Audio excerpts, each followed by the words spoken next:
My GF cheated. I never let her forget. Part 2. Part 2. The Revenge. So this is one of those revenge stories where it was only half planned. I knew I wanted to get revenge on Lisa for hurting me so much. But I kind of just improvised as opportunities came up. My original kind spirit had died at my birthday on that chair. All my morals went out the window. I never cheated in relationships, therefore I believed I would never get cheated on. I realize now how dumb that is, but that's what I thought at the time. I didn't care what collateral damage I caused as long as my mission to hurt Lisa as much as possible was accomplished. So continued every day of my life with this new selfish mindset. I was sitting at my computer later that next week skimming Facebook when I saw the profile of one of her track teammates on my feed. That's when I had my first vengeful idea. I decided I was going to attempt to get her teammates to bite the bait that I was about to cast out into the water. Though I didn't have proof she hooked up with my teammates, she was clearly trying to hide conversations between them. So I was going to see how many people who are close to here I could passionately hug. Luckily I had more options than she had when cheating on me. A women's track team is much larger than a men's basketball team. Also much better looking. Lisa's teammate I originally spotted on my Facebook had a boyfriend, but I thought, clearly everyone cheats, let's see if it's true. I proceed to do the little flirty social media dance with her.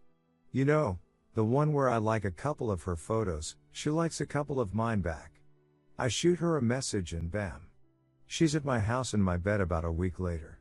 I proceed to do something similar to other teammates of hers. All on her 4x4 relay team. Coincidentally, 2 of the 3 girls I passionately hugged had boyfriends and subsequently cheated on them with me, which gave me some real mixed emotions. It stroked my broken ego and also made me bitter and sad. Giving me one of those women ain't asset. None of them are loyal attitudes. This is such a typical story of while fighting monsters I became a monster. This actually became my go-to strategy because it accomplished 2 things in my ducked-up mind. It exposed a cheater, but more importantly, if they were willing to cheat on their boyfriends they would be more secretive about it, which meant the drama that would ensue when it came out would be elevated, and B, it made me feel better about Lisa cheating because it proved it wasn't me that was the problem. It was women that were the problem. I know it's ducked up, but that's what I thought back then. I started to collect something from every girl that I hooked up with, like a bra, a pair of panties, or some jewelry, etc. Not for some creepy reason, but this is important later and was a part of my plan. Sometimes I didn't even have to try. One girl left a pair of very distinguishable shoes. I knew Lisa would know whose shoes they were. They belonged to the girl that Lisa's ex-boyfriend rebounded with after Lisa and him broke up, which highly upset her because it was her friend. Now it would upset her more because that same girl slept with both of her ex-boyfriends. I especially tried to collect items if it was something that I knew Lisa could distinguish, like a sweater from the women's track team with her teammate's name on it.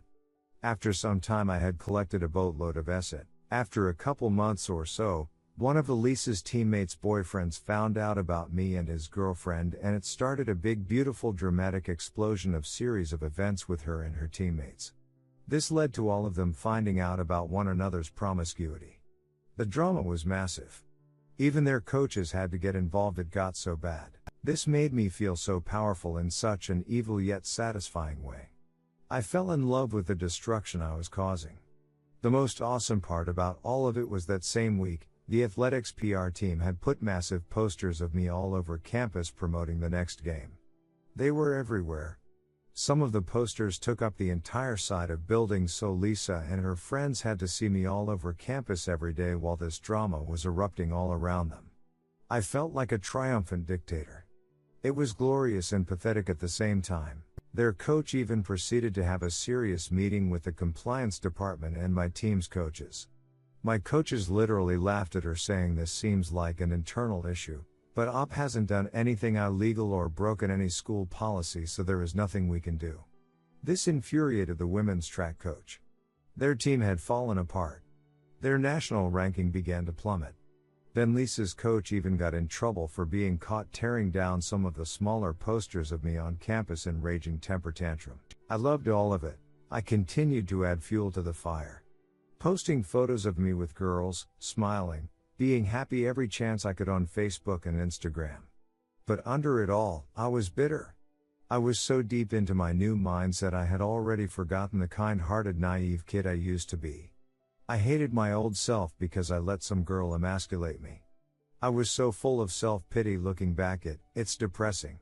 No one really knew though because I played the cool guy attitude in front of people. There was even a girl on campus on one of the sports teams who claimed that she was pregnant with my kid after I pretended to like her the same way I did with all of the other girls on Lisa's team, and soon as we passionately hugged I moved on. It's a long story, but it turned out she wasn't pregnant, but the news or press that came from that further dug the knife deeper into Lisa's side. I left a trail of women I deceived and relationships I destroyed. I feel bad now, but at the time I didn't care because they were equally at fault in my eyes since they were cheating on their boyfriends or sleeping with their friend's ex. Quickly, girls became weary of me. Plus I was running out of potential targets. I was an awful human being then the way I was thinking, and I was going after girls that weren't even friends or on the track team with Lisa, but were just around her in daily life. For example, her classmates and as well as her own family.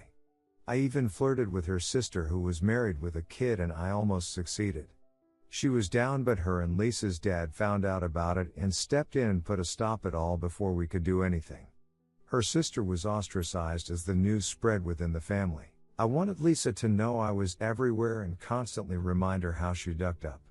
In my eyes this was all her fault, and she unleashed this fury of chaos upon herself. She should never have ducked with me like that. Lisa had to take an extended medical leave because of her depression and mental health issues she was experiencing from the whole situation. She was becoming suicidal. She even had to go on medication and lost tons of weight. She began to look extremely unhealthy. The whole mess was torturing her, and the more she hurt the better I felt. At this point I had already inflicted more damage than she did to me, but I had become addicted to the feeling of power. I spent zero time processing my own emotions or moving on from what happened. All I wanted was more revenge, and I couldn't stop. After weeks of ignoring Lisa's texts and calls, she finally gets a hold of me by showing up to my apartment unannounced late at night. She was there to pick up some stuff she left from when she lived there to take home. She was actually a local and her parents lived close by. She was still on her medical leave and no longer staying on campus, but rather with her parents. I told her I would bring her stuff to her parents' house that weekend, but I couldn't let her in because I had company. Which I did, but it wasn't one of her teammates or friends, unfortunately. I then to take all the items I had collected from all the girls over the weeks. There was probably like 8 or 9 things from different girls including her teammates, and threw their belongings in along with Lisa's stuff into big black trash bags. I took the bags to her house and then called Lisa's dad. I told him I left her stuff on his porch and him to inform his demon daughter. Me and Lisa's dad actually really got along, and he even took my side after Lisa and I broke up. But after all these events transpired, he obviously had a negative opinion of me. 15 minutes after I get off the phone with her, Lisa's dad, I get a call from Lisa. I answer because I want to hear her reaction to having all these other girls' acid mixed in with hers. She was sobbing uncontrollably. It sounded like that half-crying, half-mumbling thing people do when they are hysterical. She wasn't even angry, just desperately begging me to point to stop my tyranny. I just smiled and baked in the glory of hearing her hurt. I responded, "Why were there other guys in our relationship? You mixed them into our relationship like I mixed other girls' acid into your acid." It's perfect little ironic metaphor. I thought it sounded cool at the time and was real proud of myself. Facepalm. I later found out from one of Lisa's friends who knew she was cheating on me during our relationship that Lisa was convinced I was the one cheating on her because I was always out of town. This doesn't make sense since I was out of town because of basketball, a very legit excuse. Not just randomly on my own accord. You could literally see my schedule on the school's website. I kept in contact with her constantly when I was gone, but obviously when I had practice or team meetings I couldn't be on my phone. But she didn't have the logic in her brain to figure this out, I guess. I assume it's just an excuse she made to protect her insecurities about the whole fiasco or to keep face with people who knew she was cheating. Months go by. Lisa comes back to school from her medical leave and we bump into each other at the physical therapy center in our athlete facility building. I see this as yet another opportunity. It had been a while since I did something that hurt her and I was still hungry for more vengeance. I proceed to pretend like I want to rekindle things with her. She is cautious at first but eventually bites after about a week. We start to mend our relationship. We proceed for about a month, but I wouldn't call this a relationship. I forbid her to have any male friends, nor is she allowed to go out and party with her girlfriends. I also need full access to all her accounts and her location at all times. It was more like a hostage situation. It gave me a sense of control. Meanwhile, I'm not being faithful at all. This was my plan all along. Finally, she finds out about me sleeping with a girl in one of her classes and we have a nasty breakup. I told her that she literally knows what it felt like to be me when we last dated. Yet again, I felt triumphant. It was just another chance to hurt her and I did. After this we don't speak for years. I graduate university and move to Central America. She messages me while I'm there about a year after I moved and about 2 years after we last spoke. At this point my life has become that of a real degenerate.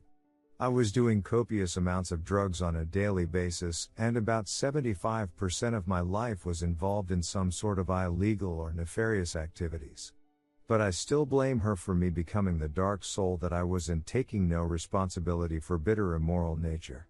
I hadn't had another relationship since her and always had trouble because I couldn't trust a woman in any capacity anymore. Even after years had passed, I saw this instance of her messaging me as yet another opportunity to hurt her. We begin to talk as friends and even getting flirty with each other over Facebook Messenger. Mind you, there is literally many countries, states and an ocean between us at this point. I was planning a trip back to my old university to visit some friends. However, I told her it was different. I explained to her I was moving back to the city for a new job I was just offered. We decide to meet up when I get back and see if there's anything worth saving between us. I had put on my best acting hat and try to seem like I've put our past behind us. However, I'm just as vengeful now as I was years ago. She's finishing up her last year at university and I make the trip back to the USA. I meet Lisa at a coffee shop when I arrive. We spend the entire night together. From her point of view, it really looks like we had moved past our differences and what happened. We could actually work things out. However, I'm not moving back obviously like I told her. I am only stay 2 nights. She doesn't know this. After hooking up a few times and spending 2 days together, without mentioning anything to her about me leaving, I pack my things and get back on a plane back to Central America. I blocked her on all my social media and communication outlets. This time I could only fantasize about what happened to her when I disappeared after she thought I had moved back and supposedly was ready to give our relationship another try. This time, however, it wasn't as satisfying as my previous plots of revenge. My drug habit and lifestyle only got worse every year. 3 years later I was hospitalized and almost died because of my extended drug use. I was never sober a full 24 hours after that day that went through that ducking period calendar. Looking back, as much pain as I might have caused her with my vengeful life, my new identity that consumed my old one was so tainted with a dark spirit at heart. I think I honestly did more harm to myself with my actions and led me to down the road where I had no morals anymore. Though I spent the entirety of this story telling everyone of how I kept getting revenge at my ex for cheating on me, as satisfying as it was, I wish I would have spent an equal amount of energy healing myself from the incident. If anyone reading this is experiencing the pain that comes with cheating, a good revenge story can bring you some satisfaction, but I hope you don't make the same mistake I did. Rather spend more time healing yourself from the hurt and moving past it. The revenge won't heal you. It will be a separate journey but could distract you from putting yourself back together. Luckily I got sober and am sober now 4+ years. I even had another girlfriend of 2 years cheat on me before I got sober, but this time I didn't take revenge. I spent my time healing. I changed and only focused on myself, and that was way more satisfying than the revenge I got on Lisa for cheating on me. Now I'm married almost 2 years to a woman who is sober, and man do I have a good life. I have a dream job and a dream marriage. Thank you everyone who read this. Sorry if it wasn't well written, I never write like this, but I have never told the full story in detail before and I got a lot out of writing it. Mostly what I hope to get from this is to share my experiences doing horrible things but feeling an immense satisfying feel from it where it's almost addictive. And morphing from generally a good person to a relatively dark evil one. Obviously people have dark moments, but I feel like my personality and psyche has never been the same since that experience. I'm looking forward to any responses to the people willing to read this essay. Written by commenter TLDR. Op dated a woman a few years younger than him in college, Lisa. Lisa kept a period tracker and kept when she had unprotected S-time, while documenting their S-time for GF who had fallen asleep. Op saw she had been having unprotected S-time with at least 4 dudes since they had been dating. Op's roommate kicked her out. Op decided to get revenge. This started with ducking all 3 of her relay partners' Trek team, which eventually led to the team crashing. They also had BFS, so Op used this as fuel to say that women are the problem, not him. At this time Op starts going down the rabbit hole with drugs and alcohol. This continued on for a long time, and Op started keeping an item from women that would be identifiable to Lisa for his plan. He would purposely target girls close to Lisa so drama would be worse, and he would have more ammunition to hurt her. Lisa took a mental health break from depression, and came to Op's house asking for her stuff back. He brought it to her parents and put all the items he had been collecting. She called him crying and he reveled in it. Months later, they run into each other at PT and he convinces her to give it another shot, knowing it's a game. Knowingly holds her hostage, no guy friends, no parties, no going out, all while cheating. They eventually break up. Years later, Op is contacted by Lisa and says Hess moving back to their country for a job. IRL Hess going for a 2-day visit and basically catfishes her into trying to date him again. They meet up and hang out the whole time. He then packs up and leaves without a word to hurt her again. After this Op goes down a bad road with drugs and alcohol, ends up in the hospital, and has another GF cheat on him. He did not take revenge on her. Op is now married, and has a good job and has presumably been clean. He is also aware of how toxic it all is. I think that's everything. Edit 1. Hey everyone, it's been a little over 100 days since I posted this and I've been pretty much astonished at the number of people who read this. I appreciate all the comments even though it was a real mixed bag of responses. It's kinda spread to Facebook and YouTube etc. and it's real interesting how different the sentiment is on each of those platforms. One of the most common questions I've been getting is, have you apologized or talked to Lisa since the events in this story? The answer is no. Not yet. I am planning on it though. She's on a long list of amends I have been making for years. It looks like he'll be back in her city sometime next year. And I'll reach out to her then. I know a lot of you are telling me not to, but I have spoken to my sponsor, my therapist, and mentors about this, and the decision is to apologize for my actions, and I agree it needs to be done. Also a lot of comments where people are completely missing the point of narrative of the story and feel the need to try and be my therapist or something and tell how I should have done this or that almost decade ago, which was not the point. It's obviously horrible how I reacted. That's not what this was about. This was about reflection without bias. And as I mentioned in my post, I have gotten into dating again since that relationship with Lisa many years ago. And most of my girlfriends and relationships after Lisa were good, but with one of them I got cheated again in an even more horrific way. And was significantly more traumatizing than this story I wrote with Lisa, but I had learned from the experience with Lisa and rather didn't take revenge and just walked away. That's when I finally got sober and it led to the life I have now.